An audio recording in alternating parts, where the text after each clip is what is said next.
오늘 이야기는 배신에 관한 것입니다. 그것도 아무나에게 당한 배신이 아닙니다. 40년을 함께한 친구에게 당한 배신입니다. 전 재산을 잃었습니다. 그리고 10년이 흘렀습니다. 그 사람 앞에 다시 섰습니다. 자, 본격적인 이야기를 시작하겠습니다. 그 친구 이야기입니다. 편의상 그냥 그 친구라고 하겠습니다.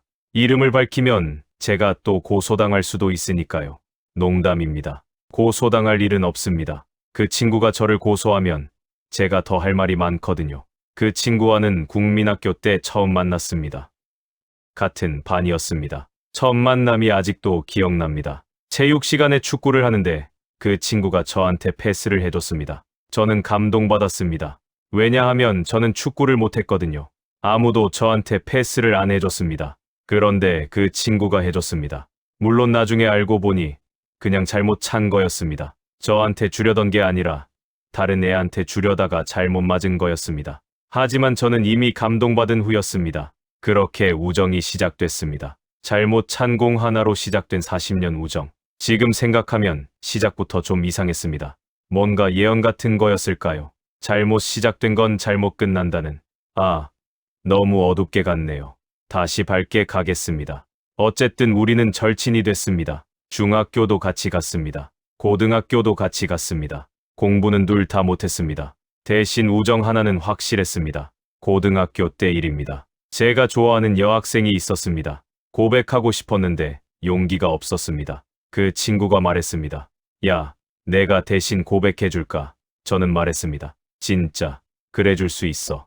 그 친구가 대답했습니다. 당연하지. 우리가 누군데? 다음 날, 그 친구가 와서 말했습니다. 야, 거절당했어. 너 관심 없대. 저는 슬펐습니다. 하지만 대신 고백해준 친구에게 고마웠습니다. 10년 후에 알았습니다. 그 친구가 그 여학생과 사귀었다는 걸. 제 고백을 전달한 게 아니라 자기가 고백한 거였습니다.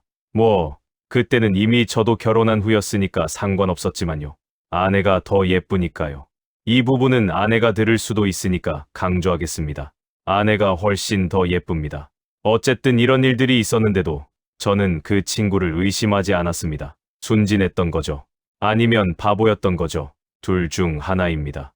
아마 둘 다일 겁니다. 군대도 비슷한 시기에 갔습니다. 같은 부대는 아니었지만 휴가 때 만나서 술 마시고 군대 이야기했습니다. 그때 그 친구가 말했습니다.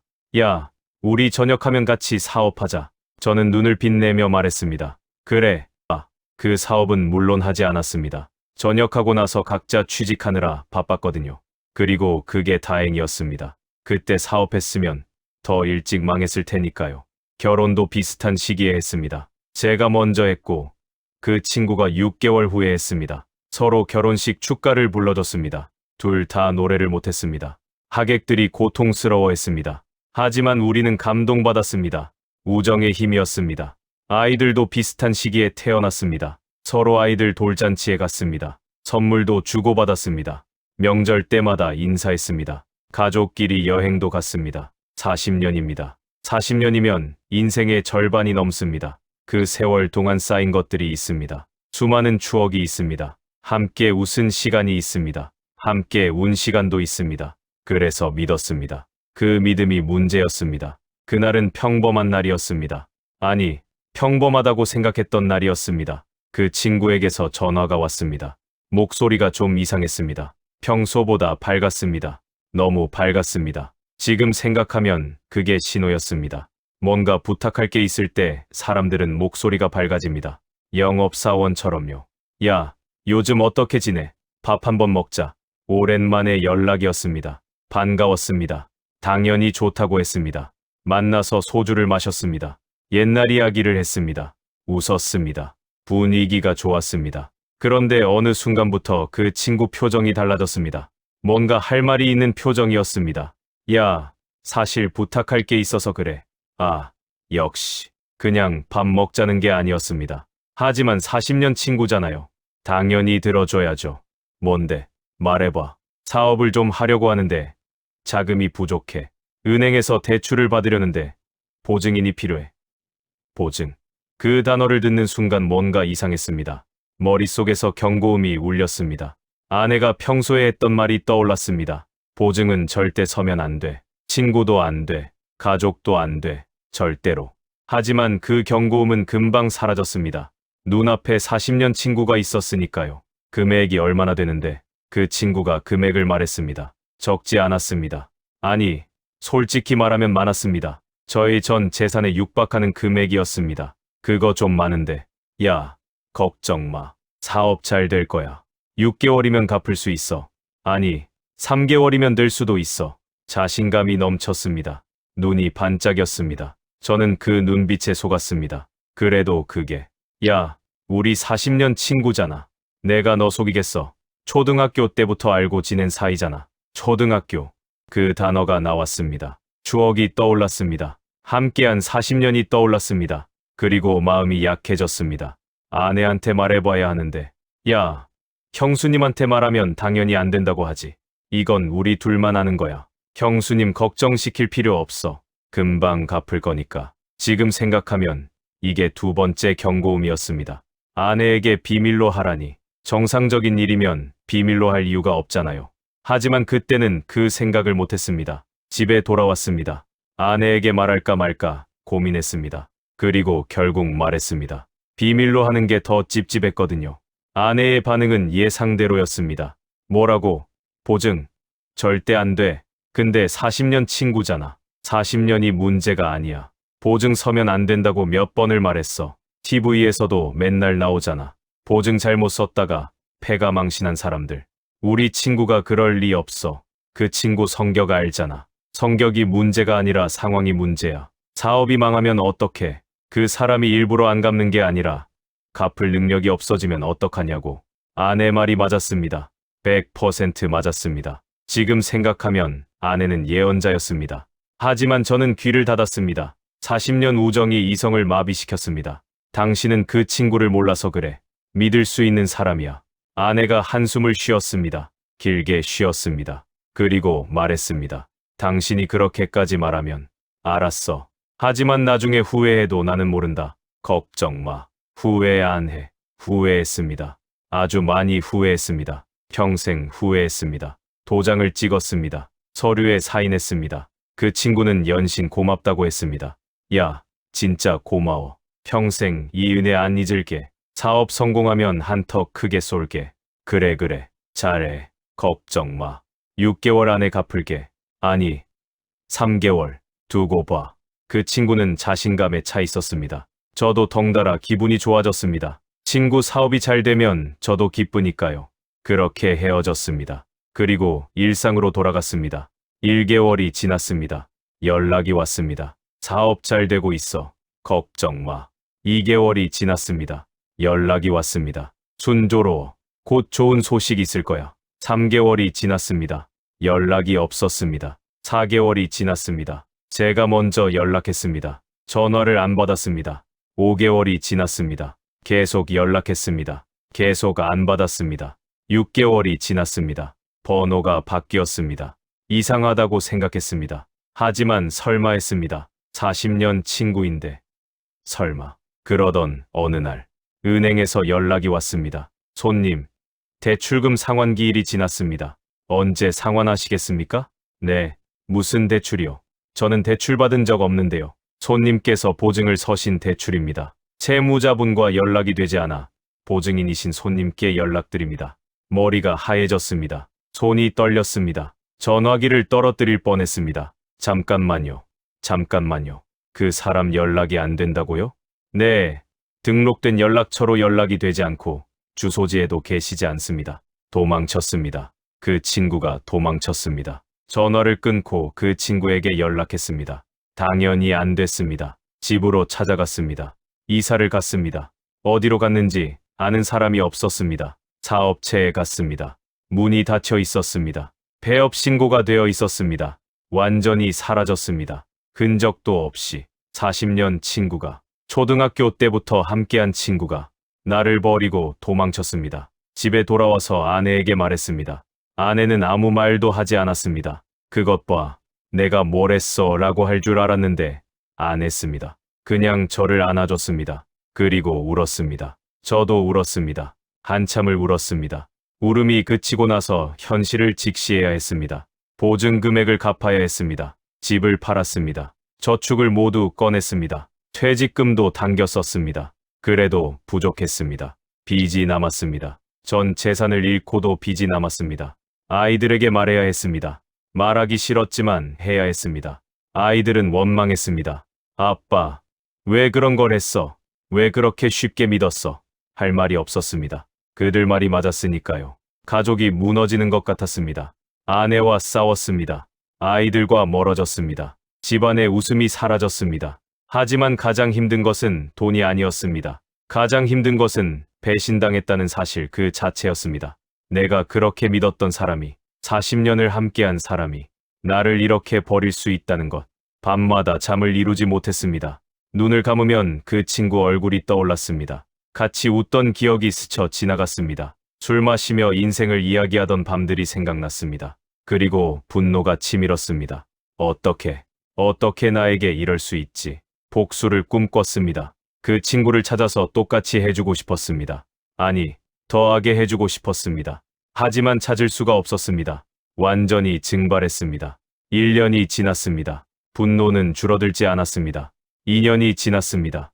여전히 잠을 못 잤습니다. 3년이 지났습니다. 건강이 나빠지기 시작했습니다. 혈압이 올랐습니다. 위장이 안 좋아졌습니다. 머리가 하얗게 샜습니다. 부처님께서는 이렇게 말씀하셨습니다. 분노를 품고 사는 것은 뜨거운 숯을 손에 쥐고 있는 것과 같다. 타는 것은 자기 자신이다. 저는 정말 그랬습니다. 그 친구를 미워하면서 제가 타들어가고 있었습니다. 철학자 세네카는 이렇게 말했습니다. 복수를 원하는 자는 스스로를 적과 같은 수준에 놓는 것이다. 용서하는 자는 적보다 높은 곳에 선다. 그 말이 맞았습니다. 저는 그 친구와 같은 수준에서 허우적대고 있었습니다.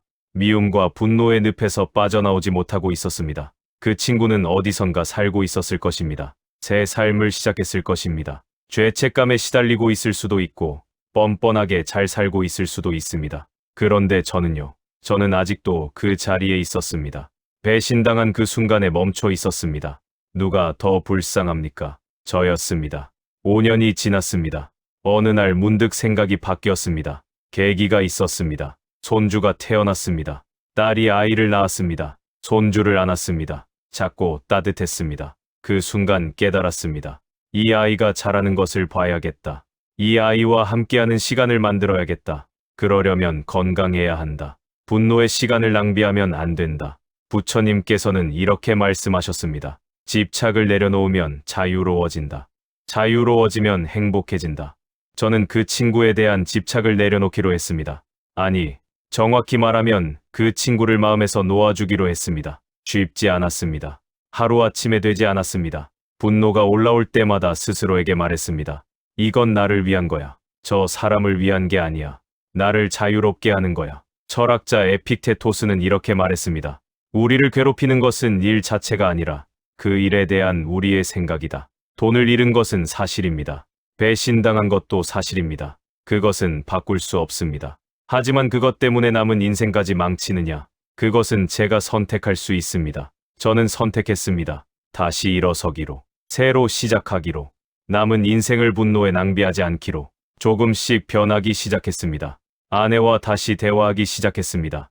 아이들에게 미안하다고 말했습니다. 손주와 노는 시간을 만들었습니다. 돈은 다시 벌었습니다. 젊지 않지만 일할 수는 있었습니다. 큰 돈은 아니어도 생활은 할 수 있었습니다. 그것으로 충분했습니다. 그렇게 10년이 흘렀습니다. 10년 후 우연히 그 친구를 만났습니다. 쇼핑몰에서였습니다. 아내와 장을 보고 있었습니다. 저쪽에서 낯익은 사람이 걸어왔습니다. 처음에는 못 알아봤습니다.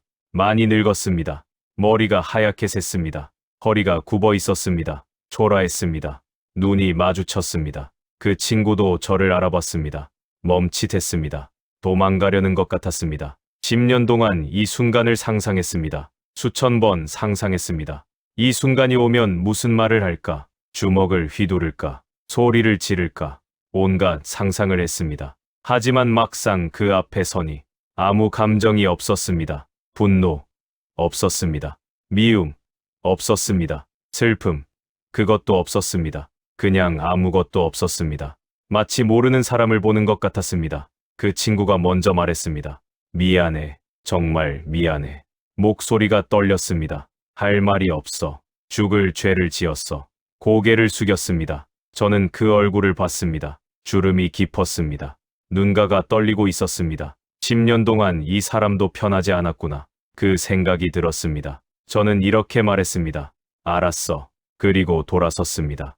아내가 물었습니다. 괜찮아요? 저는 고개를 끄덕였습니다. 응, 괜찮아. 정말 괜찮았습니다. 부처님께서는 이렇게 말씀하셨습니다. 원한은 원한으로 풀리지 않는다. 원한을 내려놓을 때 비로소 풀린다. 10년 전에 저였다면 그렇게 못했을 것입니다. 주먹이 먼저 나갔을 것입니다. 욕이 터져 나왔을 것입니다. 하지만 10년의 시간이 저를 바꿔놨습니다. 철학자 마르쿠스 아우렐리우스는 이렇게 말했습니다. 최고의 복수는 자신이 적과 같아지지 않는 것이다. 저는 그 친구와 같아지지 않았습니다. 저는 제 인생을 살았습니다. 분노에 매달리지 않고 앞으로 나아갔습니다. 그것이 저의 복수였습니다. 아니, 복수가 아니라 저의 승리였습니다. 그날 밤, 오랜만에 편히 잤습니다. 정말 오랜만이었습니다. 모든 것이 끝났다는 느낌이 들었습니다. 10년 동안 어딘가에 묶여 있던 것이 풀린 느낌이었습니다. 자, 여기까지가 제 이야기입니다. 이제 제가 그 일을 통해 배운 것들을 말씀드리겠습니다. 10가지입니다. 하나씩 천천히 말씀드릴 테니 편하게 들어주십시오. 첫 번째입니다.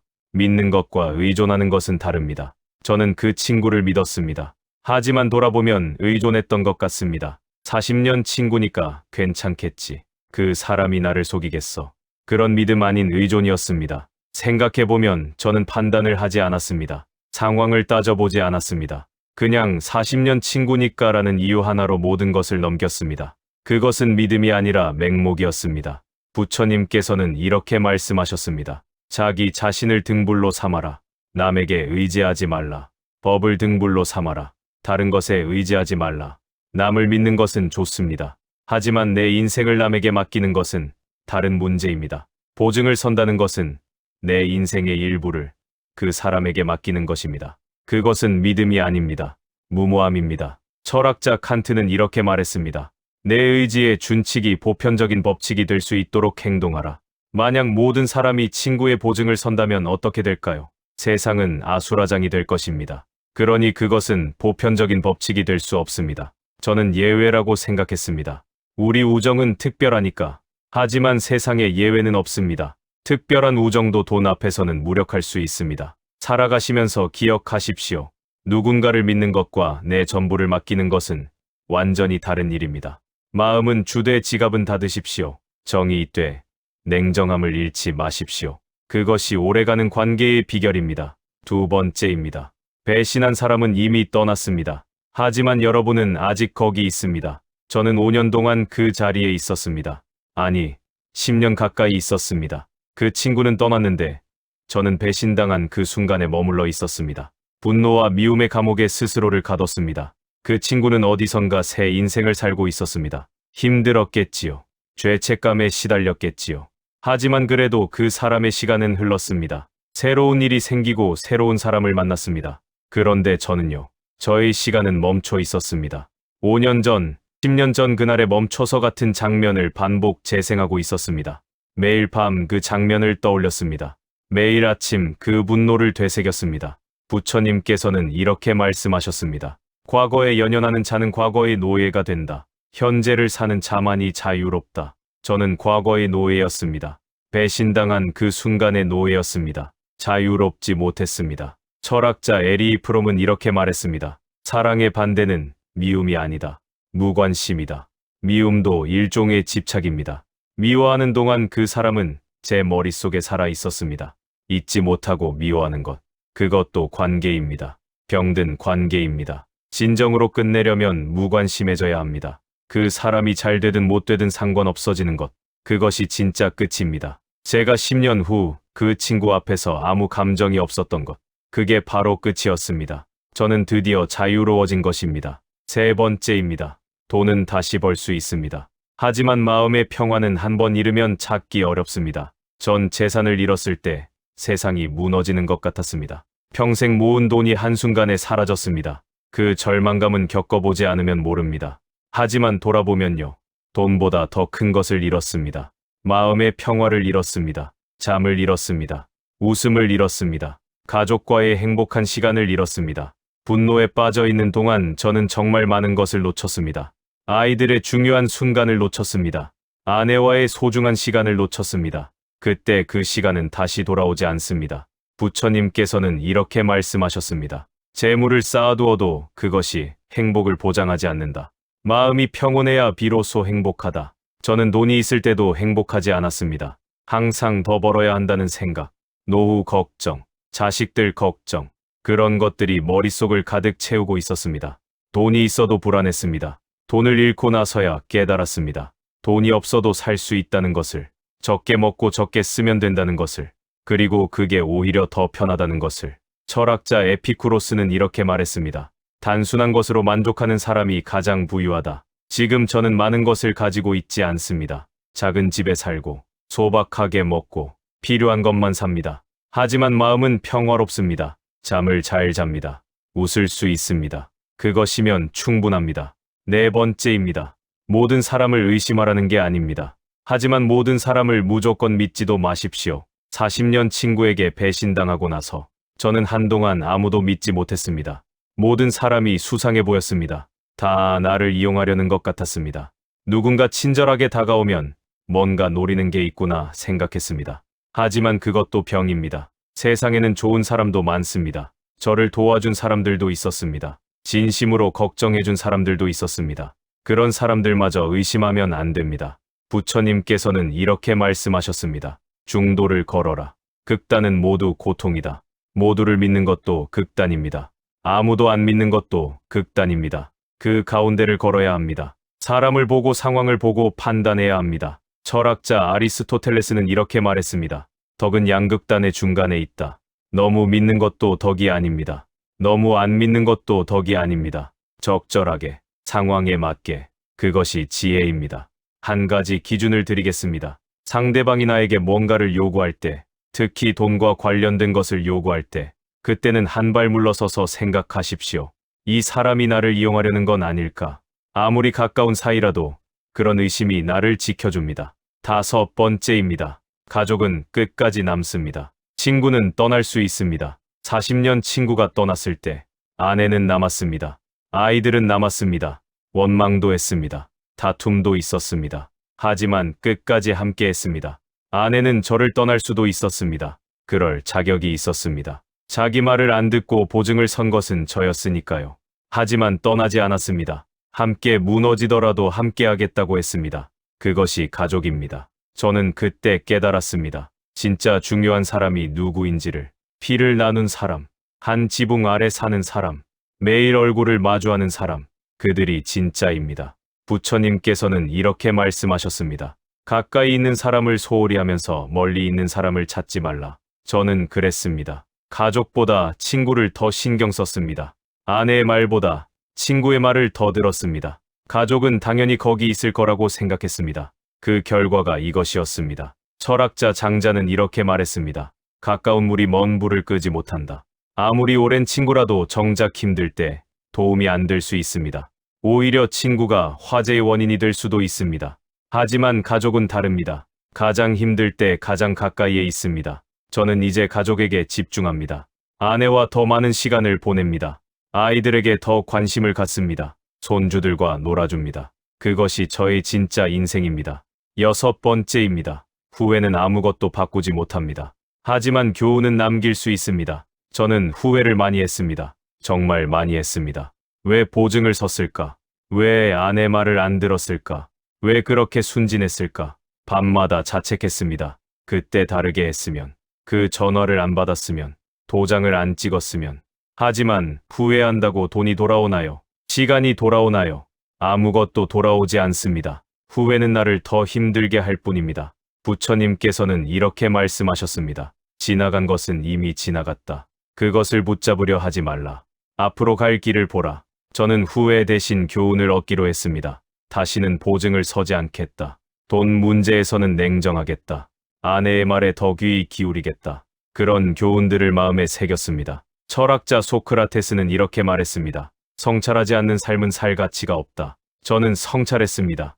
무엇이 잘못되었는지 깊이 생각했습니다. 그리고 그것을 교훈으로 삼았습니다. 같은 실수를 반복하지 않겠다고 다짐했습니다. 후회하는 시간이 있으면 그 시간의 교훈을 찾으십시오. 그것이 과거를 의미 있게 만드는 유일한 방법입니다. 7번째입니다. 용서는 상대방을 위한 게 아닙니다.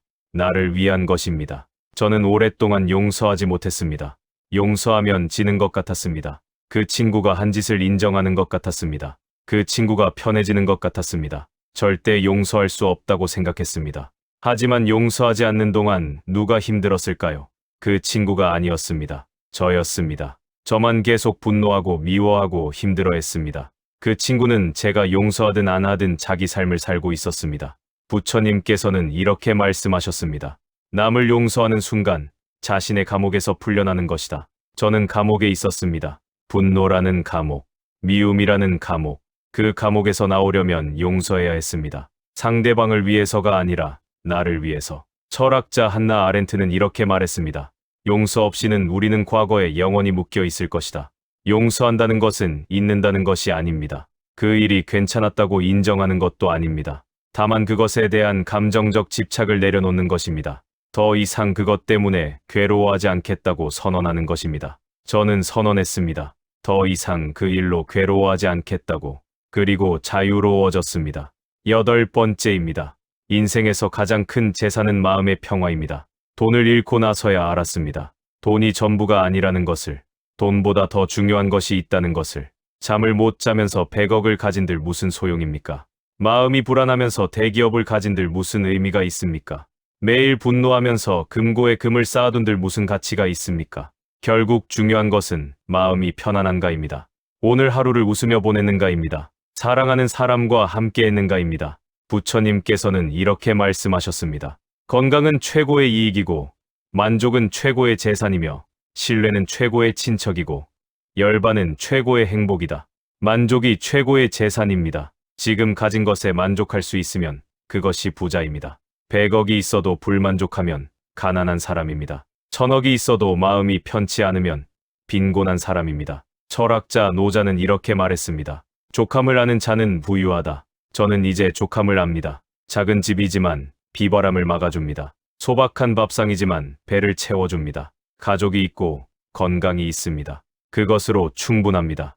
여러분도 돌아보십시오. 지금 가진 것이 얼마나 많은지. 숨을 쉴 수 있다는 것, 걸을 수 있다는 것, 볼 수 있다는 것, 들을 수 있다는 것, 이 영상을 듣고 계신다는 것, 그것만으로도 얼마나 축복입니까? 9번째입니다. 사람은 바뀔 수 있습니다. 하지만 바뀌기를 기대하면 안 됩니다. 저는 그 친구가 연락해 오기를 기다렸습니다. 사과하러 오기를 기다렸습니다. 돈을 갚겠다고 하기를 기다렸습니다. 무릎 꿇고 용서를 빌기를 기다렸습니다. 하지만 오지 않았습니다. 5년을 기다려도 오지 않았습니다. 10년 후 우연히 만났을 때 그 친구가 미안하다고 했습니다. 하지만 그게 전부였습니다. 돈 이야기는 없었습니다. 갚겠다는 말도 없었습니다. 아마 갚을 능력이 없었을 것입니다. 아니면 갚을 생각이 없었을 수도 있습니다. 부처님께서는 이렇게 말씀하셨습니다. 남을 바꾸려 하지 말라. 자신을 바꾸는 것이 먼저다. 저는 그 친구가 바뀌기를 기다리며 10년을 낭비했습니다. 연락이 오기를, 사과가 오기를. 하지만 상대방이 바뀌는 것은 제가 통제할 수 없는 일입니다. 제가 통제할 수 있는 것은 오직 저 자신뿐입니다. 철학자 에픽테토스는 이렇게 말했습니다. 우리가 통제할 수 있는 것에만 집중하라. 통제할 수 없는 것에 매달리지 말라. 저는 저를 바꿨습니다. 분노를 내려놓았습니다. 미움을 버렸습니다. 새 인생을 시작했습니다. 상대방은 그대로였지만 저는 달라졌습니다. 그것으로 됐습니다. 10번째입니다. 이제는 나를 위해 사십시오. 평생 남을 위해 살았습니다. 가족을 위해, 친구를 위해, 회사를 위해, 사회를 위해. 그러면서 정작 나 자신은 돌보지 못했습니다. 그 친구 보증을 선 것도 그랬습니다. 나를 위한 게 아니었습니다. 친구를 위한 거였습니다. 40년 우정을 위한 거였습니다. 하지만 결과적으로 저만 손해봤습니다. 나를 위한다고 했던 그 친구는 사라지고 남은 것은 빚과 상처뿐이었습니다. 부처님께서는 이렇게 말씀하셨습니다. 자기 자신을 사랑하지 않으면 남을 진정으로 사랑할 수 없다. 저는 저를 사랑하지 않았습니다. 제 안위보다 남의 부탁을 더 중요하게 여겼습니다. 제 의견보다 남의 의견을 더 존중했습니다. 그것이 미덕이라고 생각했습니다. 하지만 아니었습니다. 그것은 자기 학대였습니다. 철학자 니체는 이렇게 말했습니다. 내가 되어야 할 사람이 되라. 저는 이제 저를 위해 삽니다. 내가 먹고 싶은 것을 먹습니다. 내가 가고 싶은 곳에 갑니다. 내가 하고 싶은 것을 합니다. 남의 눈치를 보지 않습니다. 남의 기대에 맞추지 않습니다. 내가 되어야 할 사람이 됩니다. 여러분도 그러십시오. 평생 충분히 헌신하셨습니다. 충분히 희생하셨습니다. 이제는 여러분의 차례입니다. 여러분의 행복을 위해 사십시오. 다시 한번 정리해 드리겠습니다. 첫째, 믿는 것과 의존하는 것은 다릅니다. 마음은 주대의 전부를 맡기지 마십시오. 둘째, 배신한 사람은 이미 떠났습니다. 여러분은 그 자리에 머물지 마십시오. 셋째, 돈은 다시 벌 수 있습니다. 마음의 평화를 지키십시오. 넷째, 모든 사람을 믿지도 말고 의심하지도 마십시오. 중도를 걸으십시오. 다섯째, 가족은 끝까지 남습니다. 가까운 사람을 소홀히 하지 마십시오. 여섯째, 후회 대신 교훈을 얻으십시오. 같은 실수를 반복하지 마십시오. 일곱째, 용서는 나를 위한 것입니다. 분노의 감옥에서 나오십시오. 여덟째, 마음의 평화가 가장 큰 재산입니다. 족함을 아십시오. 아홉째, 남을 바꾸려 하지 마십시오. 자신을 바꾸십시오. 열째, 이제는 나를 위해 사십시오. 여러분의 행복이 가장 중요합니다. 이 10가지를 마음에 담아두시면 좋겠습니다. 저는 전 재산을 잃었습니다. 40년 친구를 잃었습니다. 5년의 시간을 분노에 허비했습니다. 하지만 더 큰 것을 얻었습니다. 마음의 평화를 얻었습니다. 가족의 소중함을 알게 되었습니다. 무엇이 진짜 중요한지 깨달았습니다. 나를 위해 사는 법을 배웠습니다.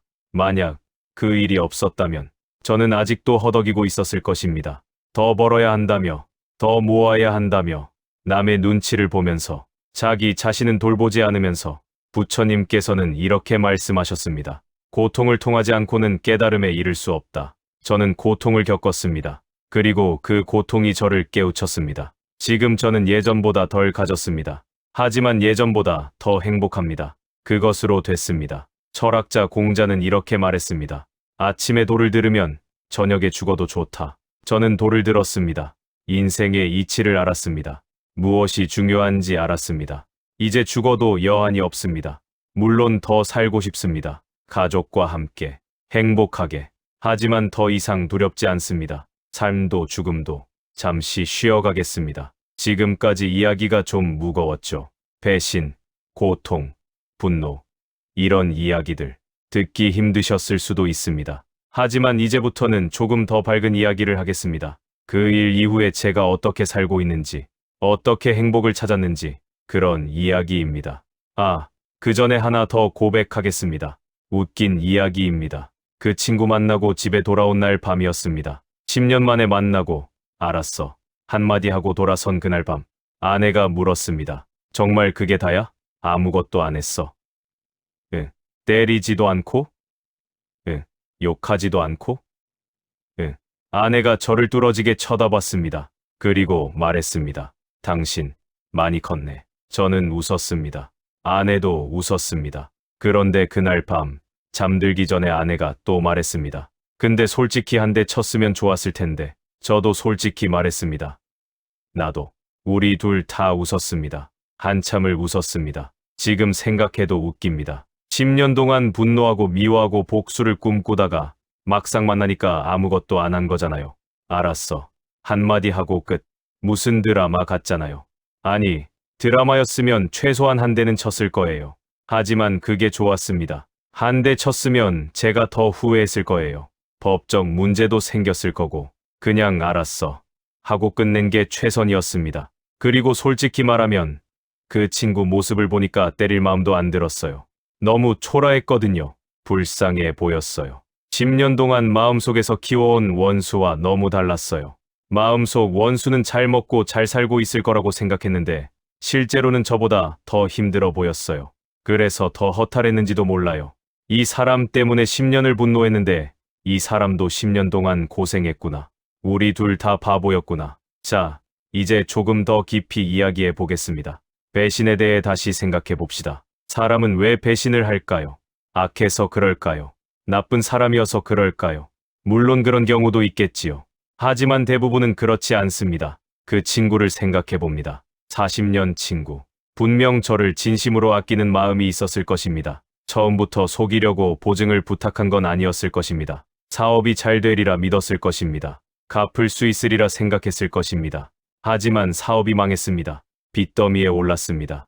도망가는 것 외에는 방법이 없었을 것입니다. 저를 배신하고 싶어서가 아니라 그렇게 하지 않으면 살 수 없었을 것입니다. 물론 그것이 정당화되는 건 아닙니다. 도망가기 전에 저에게 말해야 했습니다. 함께 해결 방법을 찾아야 했습니다. 최소한 미안하다고 말해야 했습니다. 하지만 사람은 약합니다. 궁지에 몰리면 판단력을 잃습니다. 옳은 것을 알면서도 하지 못합니다. 그것이 인간입니다. 부처님께서는 이렇게 말씀하셨습니다.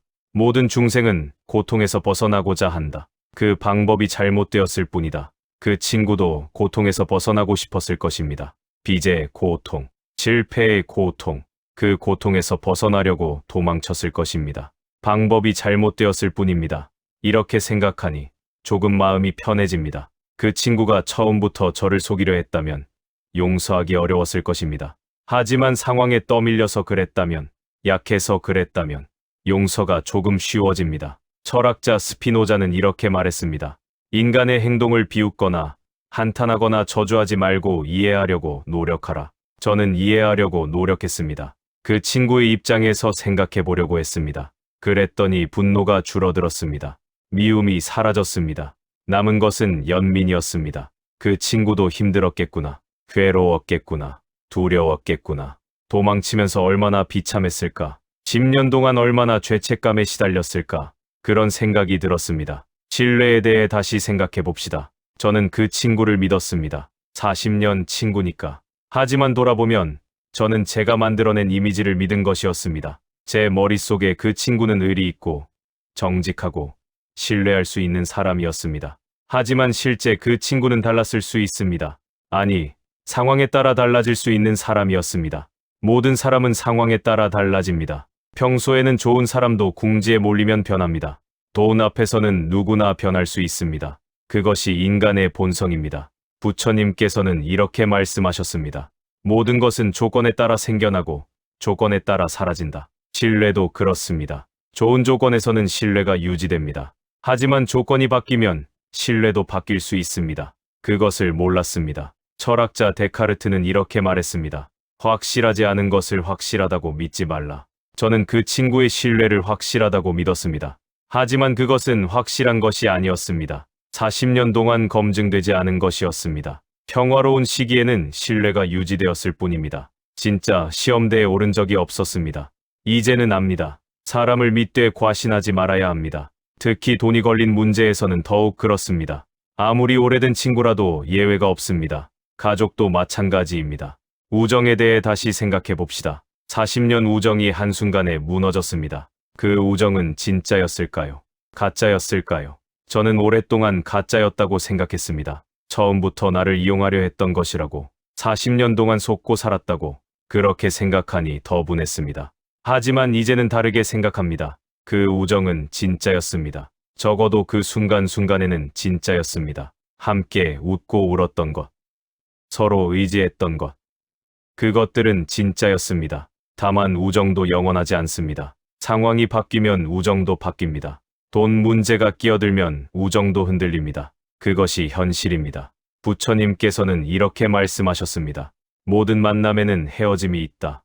모든 어둠에는 이름이 있다. 우정도 마찬가지입니다. 만났으니 헤어집니다.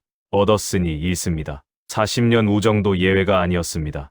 영원할 것 같았지만 영원하지 않았습니다. 철학자 헤겔은 이렇게 말했습니다. 모든 것은 변한다. 변하지 않는 것은 변한다는 사실뿐이다. 우정도 변합니다. 젊었을 때의 우정과 나이 들어서의 우정은 다릅니다. 돈이 없을 때의 우정과 돈이 있을 때의 우정도 다릅니다. 그것을 받아들여야 합니다. 40년 우정이 무너진 것이 슬픕니다. 하지만 40년 동안 좋은 시간을 보낸 것은 사실입니다. 그것만으로도 의미가 있습니다. 결말이 좋지 않았다고 해서 과정까지 부정할 필요는 없습니다. 좋았던 추억은 여전히 좋았던 추억입니다. 돈에 대해 다시 생각해 봅시다. 전 재산을 잃었습니다. 평생 모은 돈이 한순간에 사라졌습니다. 그 충격은 엄청났습니다. 하지만 돌아보면 저는 돈에 너무 집착했습니다. 더 벌어야 한다고, 더 모아야 한다고 생각했습니다. 노후를 위해, 자식들을 위해 끊임없이 돈을 모았습니다. 그런데 그 돈이 한순간에 사라지고 나니 어떻게 되었을까요? 세상이 끝났을까요? 아닙니다. 살았습니다. 여전히 살고 있습니다. 힘들었지만 살아냈습니다. 부처님께서는 이렇게 말씀하셨습니다. 재물은 물과 같다. 쥐면 손가락 사이로 빠져나간다. 담아두면 썩는다.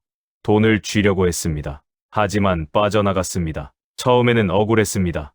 하지만 지금은 다르게 생각합니다. 어차피 빠져나갈 돈이었는지도 모릅니다. 병원비로, 사기로, 어떤 식으로든 언젠가는 빠져나갔을 겁니다. 철학자 에피쿠로스는 이렇게 말했습니다. 필요한 것은 적고 원하는 것은 끝이 없다. 저는 원하는 것이 많았습니다. 더 큰 집, 더 좋은 차, 더 많은 저축. 하지만 정말 필요한 것은 적었습니다. 먹을 것, 입을 것, 잠잘 곳.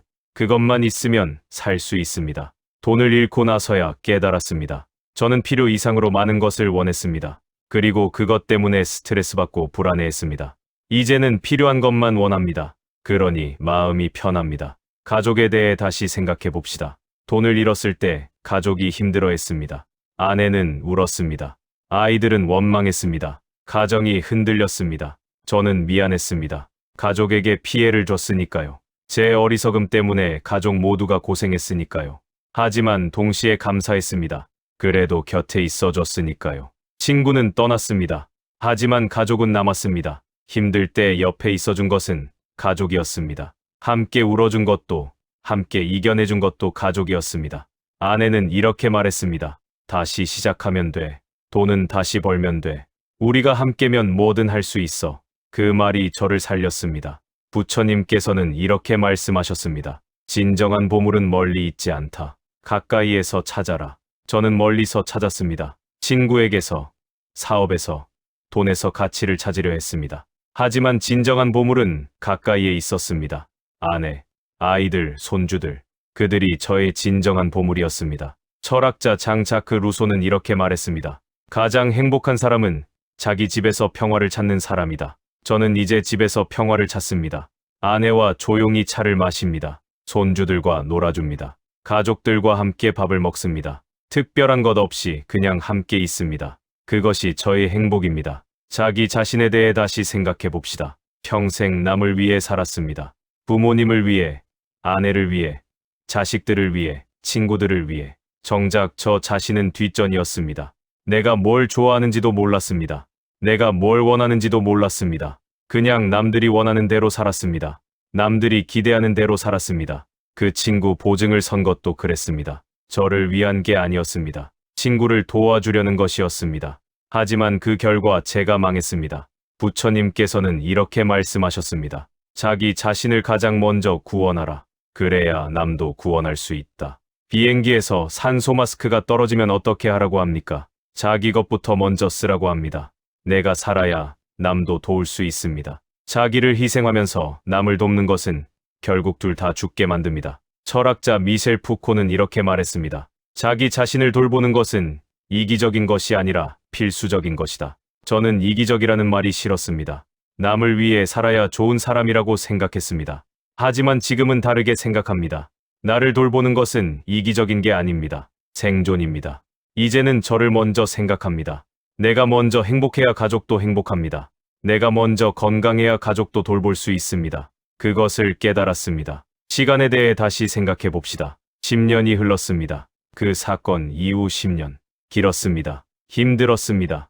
하지만 지나갔습니다. 처음 5년은 지옥이었습니다. 분노와 미움으로 가득 찬 시간이었습니다. 하지만 나중 5년은 달랐습니다. 조금씩 변하기 시작했습니다. 마음이 편해지기 시작했습니다. 부처님께서는 이렇게 말씀하셨습니다. 1000년의 어둠도 한 줄기 빛에 사라진다. 10년의 고통도 깨달음의 순간에 사라졌습니다. 용서하기로 마음먹은 그 순간, 놓아주기로 결심한 그 순간, 어둠이 사라지고 빛이 들어왔습니다. 철학자 마르틴 하이데거는 이렇게 말했습니다. 시간은 존재의 지평이다. 시간이 지나면 모든 것이 달라집니다. 분노도 식습니다. 미움도 흐려집니다. 상처도 아물어갑니다. 시간이 약입니다. 하지만 시간이 흐르는 동안 무엇을 하느냐가 중요합니다. 저는 시간을 낭비했습니다. 분노에 매달려 시간을 보냈습니다. 만약 더 일찍 놓아줬다면 5년을 아꼈을 것입니다. 그래서 여러분께 말씀드리는 것입니다. 빨리 놓아주십시오. 시간을 낭비하지 마십시오. 남은 인생이 아깝지 않습니까? 행복에 대해 다시 생각해 봅시다. 전 재산을 잃었을 때 불행하다고 생각했습니다. 세상에서 가장 불행한 사람이라고 생각했습니다. 하지만 지금 돌아보면 그때도 행복할 수 있었습니다. 아내가 있었습니다. 아이들이 있었습니다. 건강이 있었습니다. 숨을 쉬고 있었습니다. 그것만으로도 행복할 수 있었습니다. 다만 그때는 몰랐습니다. 부처님께서는 이렇게 말씀하셨습니다. 행복은 먼 곳에 있지 않다. 지금 이 순간에 있다. 저는 행복을 먼 곳에서 찾았습니다. 돈이 있으면 행복할 거야. 성공하면 행복할 거야. 복수하면 행복할 거야. 하지만 행복은 지금 여기에 있었습니다. 철학자 블레즈 파스칼은 이렇게 말했습니다.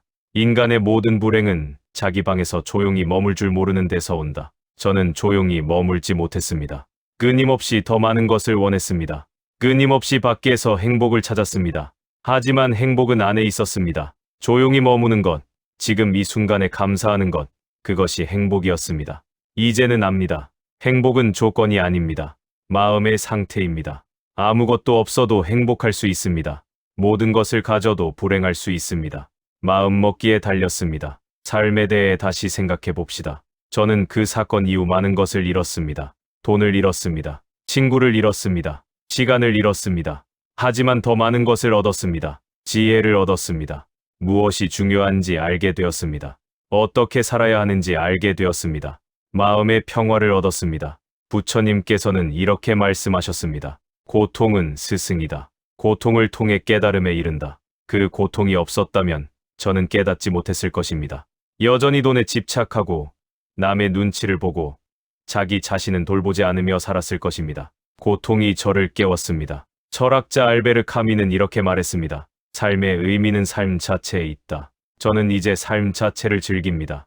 아침에 눈을 뜨는 것, 창밖으로 햇살이 들어오는 것, 차 한 잔을 마시는 것, 산책을 하는 것, 가족과 함께하는 것, 그것 자체가 의미입니다. 특별한 것을 찾지 않습니다. 지금 이 순간이 특별합니다. 여러분께 드리는 말씀입니다. 살다 보면 힘든 일이 있습니다. 배신당하기도 합니다. 손해보기도 합니다. 억울한 일을 당하기도 합니다. 하지만 그것이 끝이 아닙니다. 그것이 인생의 전부가 아닙니다. 부처님께서는 이렇게 말씀하셨습니다. 이것도 지나가리라. 어떤 고통도 영원하지 않습니다. 지금 힘들어도 지나갑니다. 지금 아파도 지나갑니다. 세월이 흐르면 모든 것이 지나갑니다. 저도 그랬습니다. 10년 전 세상이 무너지는 것 같았습니다. 하지만 지나갔습니다. 지금은 편안합니다. 여러분도 그러실 것입니다. 철학자 헤라클레이토스는 이렇게 말했습니다. 모든 것은 흐른다. 강물처럼 인생도 흐릅니다. 고인 물은 썩습니다. 흘러야 합니다. 과거에 고여있지 마십시오. 흘러가십시오. 앞으로. 여러분은 충분히 잘해오셨습니다. 충분히 노력하셨습니다. 충분히 헌신하셨습니다. 이제는 쉬셔도 됩니다. 이제는 여러분을 위해 사셔도 됩니다. 혹시 지금 이 순간 누군가에게 배신당해 힘드신 분이 계시다면, 아직 그 고통 속에 있으신 분이 계시다면 조금 더 말씀드리겠습니다. 배신당했을 때 가장 힘든 것이 무엇인지 아십니까? 돈을 잃은 것이 아닙니다.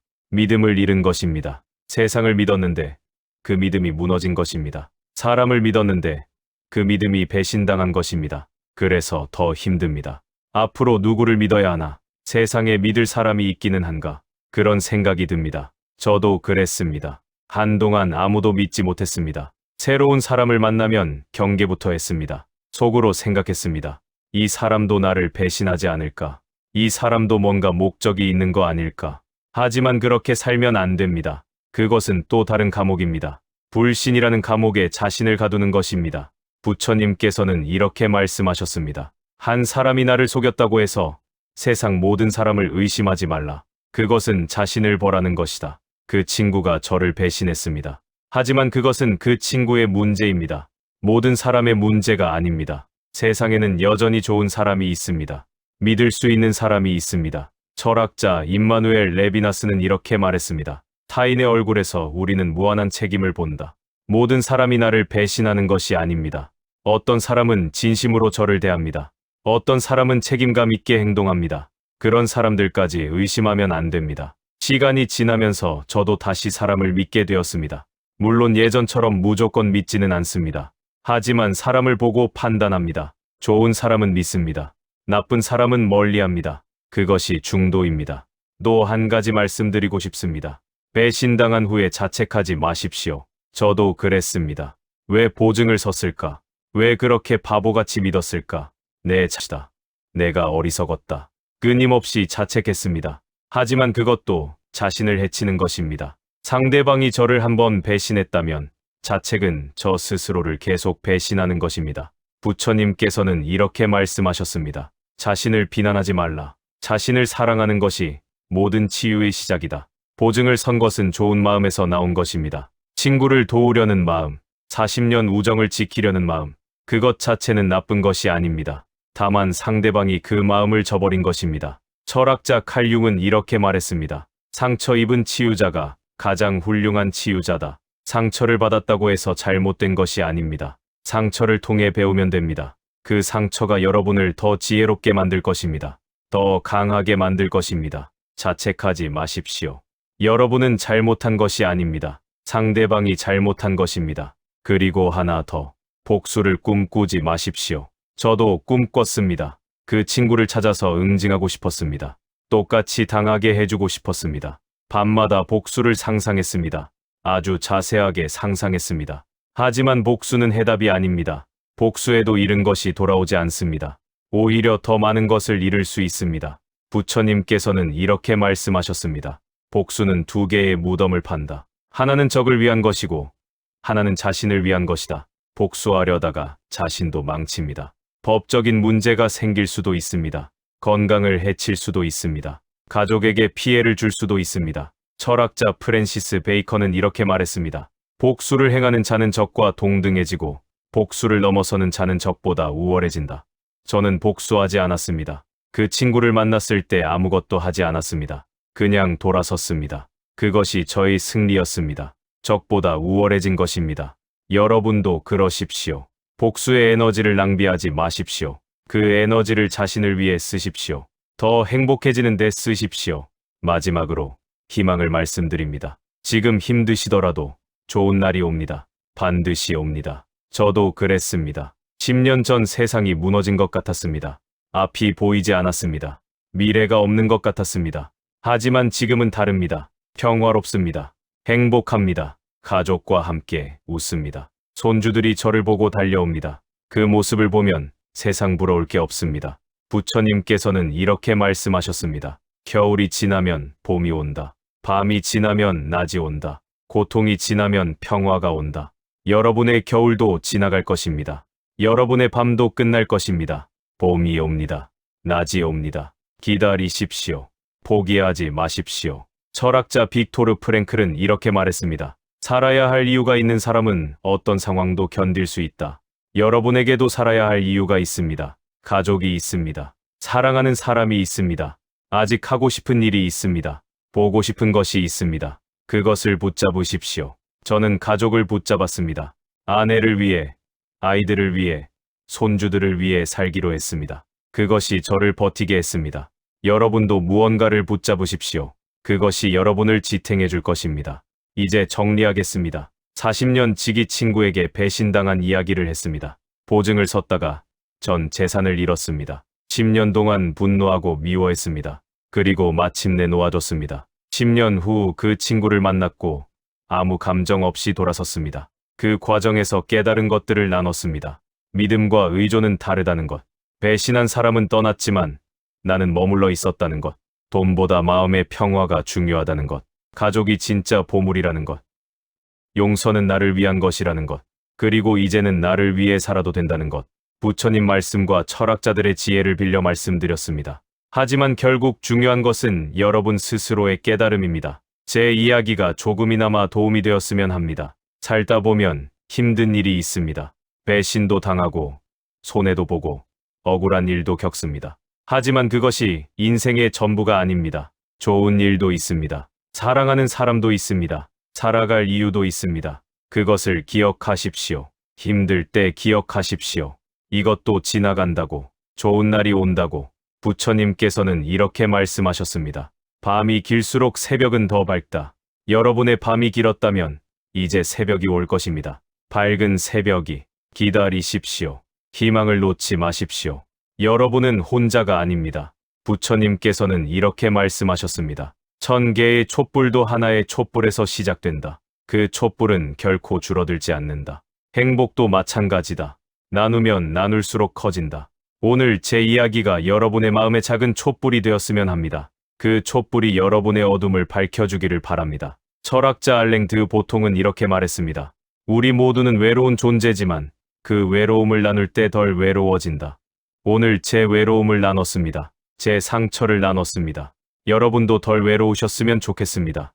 여러분은 충분히 잘 살아오셨습니다. 충분히 헌신하셨습니다. 충분히 노력하셨습니다. 이제는 쉬셔도 됩니다.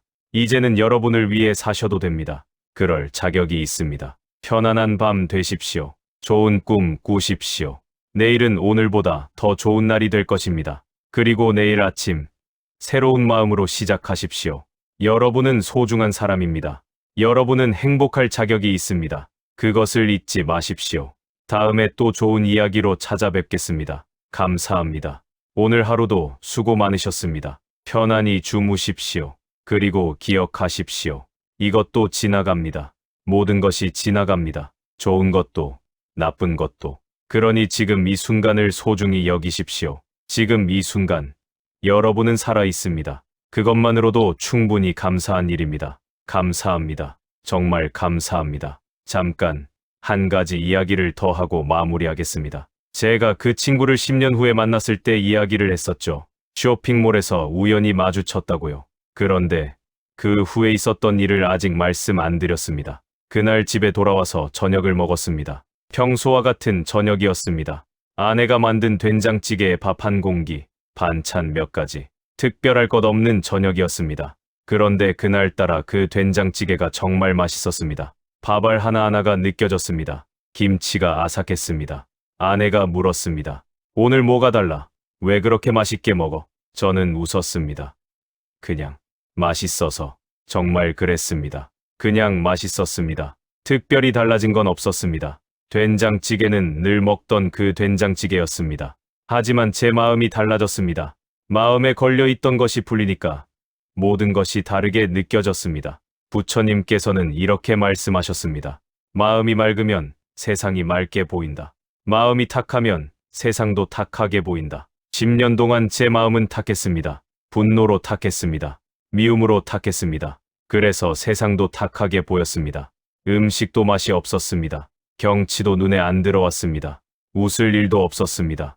하지만 그날 이후로 달라졌습니다. 마음이 맑아지니까 세상이 다르게 보였습니다. 같은 된장찌개가 더 맛있었습니다. 같은 하늘이 더 파랬습니다. 같은 바람이 더 시원했습니다. 철학자 윌리엄 제임스는 이렇게 말했습니다. 세상을 바꿀 수는 없지만 세상을 바라보는 시선은 바꿀 수 있다. 그리고 그것이 모든 것을 바꾼다. 저는 세상을 바꾸지 못했습니다. 잃은 돈을 되찾지 못했습니다. 배신당한 사실을 되돌리지 못했습니다. 하지만 세상을 바라보는 시선을 바꿨습니다. 그랬더니 모든 것이 달라졌습니다. 여러분도 그러실 수 있습니다. 상황을 바꾸지 못해도 시선을 바꿀 수 있습니다. 그것만으로도 충분합니다. 그리고 또 한 가지. 그 친구를 만난 후 일주일쯤 지났을 때였습니다. 낯선 번호로 전화가 왔습니다. 받았습니다. 그 친구였습니다. 나야. 저번에 갑자기 만나서 제대로 이야기도 못했잖아. 잠시 침묵했습니다. 그러고는 말했습니다. 혹시 시간 되면 밥 한번 먹을 수 있을까? 저는 생각했습니다. 어떻게 할까? 만날까? 안 만날까? 솔직히 말하면 만나기 싫었습니다. 그 친구 얼굴을 다시 보고 싶지 않았습니다. 이미 끝난 일이니까 더 볼 것도 없었습니다. 하지만 동시에 다른 생각도 들었습니다. 저는 이미 그 친구를 용서했습니다. 마음에서 보내줬습니다. 그렇다면 만나서 이야기하는 것도 괜찮지 않을까? 아내에게 물었습니다. 어떻게 할까? 아내가 말했습니다. 당신이 결정해. 만나고 싶으면 만나고, 만나기 싫으면 안 만나면 돼. 어떤 선택을 하든 난 지지할게. 저는 결정했습니다. 만나기로. 작은 식당에서 만났습니다. 마주 앉았습니다. 어색했습니다. 40년 친구였는데 어색하다니. 웃기는 일이었습니다. 그 친구가 먼저 말했습니다. 10년 동안 무슨 일이 있었는지, 사업이 왜 망했는지, 왜 도망쳤는지, 그동안 어떻게 살았는지, 솔직히 말하면 다 들을 필요 없었습니다. 이미 지난 일이니까요. 하지만 그냥 들어줬습니다. 그 친구에게도 하고 싶은 말이 있었을 테니까요.